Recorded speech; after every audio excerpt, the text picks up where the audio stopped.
ಸದ್ಯ ಪ್ರಧಾನಿ ನರೇಂದ್ರ ಮೋದಿ ಅವರ ನಿವಾಸದಲ್ಲಿ ಹೈ ವೋಲ್ಟೇಜ್ ಮೀಟಿಂಗ್ಸ್ ಆಗ್ತಾ ಇದೆ. ಯುದ್ಧದ ಕಾರ್ಮೋಡ ಆವರಿಸುತ್ತಿದ್ದಂತೆ ಮಹತ್ವದ ಮೀಟಿಂಗ್ ಆಗ್ತಿದೆ. ಪಾಕಿಸ್ತಾನದಿಂದ ಕದನ ವಿರಾಮ ಉಲ್ಲಂಘನೆ. ಪ್ರಧಾನಿ ಮೋದಿ ನಿವಾಸದಲ್ಲಿ ನಡೆದಂತಹ ಹೈ ವೋಲ್ಟೇಜ್ ಮೀಟಿಂಗ್ ಸಭೆಯಲ್ಲಿ ಮೂರು ಸೇನಾಪಡೆಗಳ ಮುಖ್ಯಸ್ಥರ ಜೊತೆ ಕೂಡ ಚರ್ಚೆಯಾಗಿದೆ. ಮೀಟಿಂಗ್ನಲ್ಲಿ ರಕ್ಷಣಾ ಸಚಿವ ರಾಜನಾಥ್ ಸಿಂಗ್ ಅವರು ಭಾಗಿಯಾಗಿದ್ರು. ಭದ್ರತಾ ಸಲಹೆಗಾರ ಅಜಿತ್ ದೋವಲ್, ಇನ್ನು ವಿದೇಶಾಂಗ ಸಚಿವರಾಗಿರುವಂತಹ ಜೈಶಂಕರ್ ಅವರು ಕೂಡ ಭಾಗಿಯಾಗಿದ್ರು. ರಾತ್ರಿ ನಡೆದಂತಹ ಶೆಲ್ ಮತ್ತು ಡ್ರೋನ್ ದಾಳಿಗಳ ಬಗ್ಗೆ ಮೋದಿ ಅವರಿಗೆ ವಿವರವನ್ನ ಕೊಡ್ತಿದ್ದಾರೆ. ಮುಂದಿನ ಕ್ರಮಗಳ ಬಗ್ಗೆ ಅಧಿಕಾರಿಗಳ ಜೊತೆ ಮಹತ್ವದ ಚರ್ಚೆ. ಯಾಕಂದ್ರೆ ಪಾಕಿಸ್ತಾನದಿಂದ ಕದನ ವಿರಾಮ ಉಲ್ಲಂಘನೆಯಾಗಿದೆ, ಸೀಸ್ ಫೈರ್ ಅನ್ನ ವೈಲೇಟ್ ಮಾಡಿದ್ದಾರೆ. ಹೀಗಾಗಿನೇ ಪ್ರಧಾನಿ ನರೇಂದ್ರ ಮೋದಿ ಅವರ ನಿವಾಸದಲ್ಲಿ ಹೈ ವೋಲ್ಟೇಜ್ ಮೀಟಿಂಗ್ ಆಗಿದೆ. ಪಹಲ್ಗಾಮ್ ದಾಳಿಯ ಬೆನ್ನಲ್ಲೇ ಸಾಲು ಸಾಲು ಮ್ಯಾರಥಾನ್ ಮೀಟಿಂಗ್ಗಳು ಸಾಗ್ತಾ ಇದೆ. ಸದ್ಯ ಕದನ ವಿರಾಮವನ್ನ ಪಾಕಿಸ್ತಾನ ಉಲ್ಲಂಘನೆ ಮಾಡಿರುವಂತಹ ವಿಚಾರಕ್ಕೆ ಸಂಬಂಧಪಟ್ಟಂತೆ ಪ್ರಧಾನಿಯವರ ನಿವಾಸದಲ್ಲಿ, ಯಾಕಂದ್ರೆ ನಿನ್ನೆ ರಾತ್ರಿ ಸತತವಾಗಿ ಶೆಲ್ ದಾಳಿ ಆಗಿತ್ತು, ಡ್ರೋನ್ ದಾಳಿ ಆಗಿತ್ತು.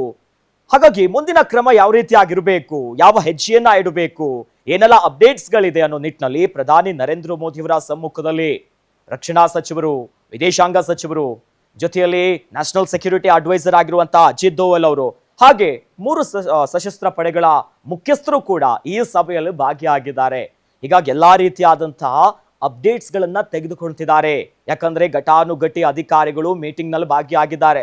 ಯುದ್ಧದ ತೀವ್ರತೆ ಅಂದ್ರೆ ಕಾರ್ಮೋಡಗಳು ಏನ್ ಸವಿದಿದೆಯಲ್ಲ ಈಗ ಯುದ್ಧದ ವಾತಾವರಣ, ಆ ಬಗ್ಗೆ ಎಲ್ಲಾ ರೀತಿಯಾದಂತಹ ಮಾಹಿತಿಯನ್ನ ಕಲೆ ಹಾಕ್ತಿದ್ದಾರೆ. ಮತ್ತೊಂದು ಕಡೆ ಬ್ರಹ್ಮೋಸ್ ಉತ್ಪಾದನಾ ಘಟಕ ದೇಶದಲ್ಲಿ ಈಗ ಒಂದು ಖಡಕ್ ಸಂದೇಶ ಇಡೀ ಜಗತ್ತಿಗೆ ಹೋಗ್ತಾ ಇದೆ. ಅದರ ನಡುವೆ ಪಾಕಿಸ್ತಾನ ಮತ್ತೆ ಮತ್ತೆ ಕಾಲು ಕೆರೆದು ತಮ್ಮ ಅಂತ್ಯ ಕಾಲವನ್ನ ತನಗೆ ತಾನೇ ತೋಡ್ಕೊಂತಾ ಇದೆ.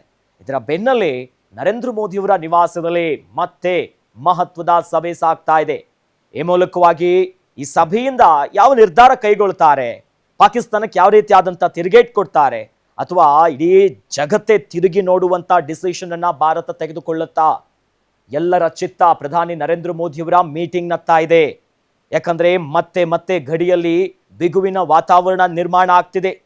ರಾಜತಾಂತ್ರಿಕವಾಗಿಯೂ ಕೂಡ ಮಹತ್ವದ ಸಭೆಗಳು ಒಂದು ಕಡೆ ಸಾಗ್ತಿದೆ. ಇದರ ಬೆನ್ನಲ್ಲೇ ಪಾಕಿಸ್ತಾನ ಯಾವಾಗ ಸೀಸ್ ಫೈರ್ ಅನ್ನ ವೈಲೇಟ್ ಮಾಡ್ತು, ನಿನ್ನೆ ರಾತ್ರಿಯಿಂದಾನೇ ದೊಡ್ಡ ಮಟ್ಟದ ಸಭೆಗಳಾಗ್ತಿತ್ತು.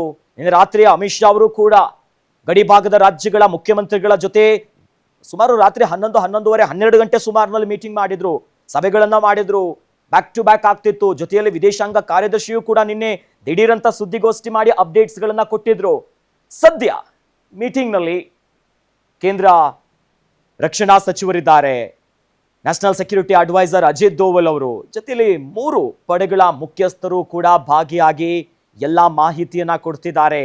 ಮುಂದಿನ ಹೆಜ್ಜೆ ಹೇಗಿರಬೇಕು, ಕಾರ್ಯಾಚರಣೆಗಳನ್ನ ಯಾವ ರೀತಿ ಮಾಡಬೇಕು, ಮತ್ತಷ್ಟು ಕಟ್ಟೆಚ್ಚರ ಮತ್ತು ನಿಗಾ ವಹಿಸುವುದರ ಜೊತೆಯಲ್ಲಿ ಹೀಗೆ ಹಲವು ಸ್ಟ್ರಾಟಜಿಕಲ್ ಆಗಿ ಡಿಪ್ಲೊಮ್ಯಾಟಿಕ್ ಮಾತುಕತೆಗಳು ನಡೀತಾ ಇದೆ.